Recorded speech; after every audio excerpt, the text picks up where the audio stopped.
Oh guys, good morning. Malaki ng pitsi natin guys oh. Oh. Sibuyas guys. Oh, mayroon tayong talong. Oh guys oh.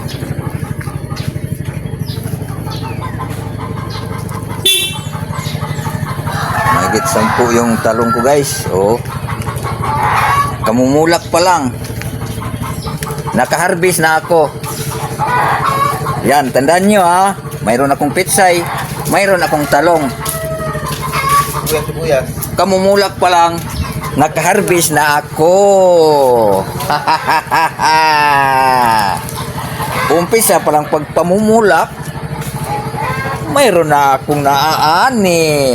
Buti rin nakapag-harvest na tayo dito sa amin, nakapag-harvest na kami, kakatanim lang eh. So hindi, buti na lang yung timing, hindi yung bago aani, nakapag-ani na tayo. Oh my God!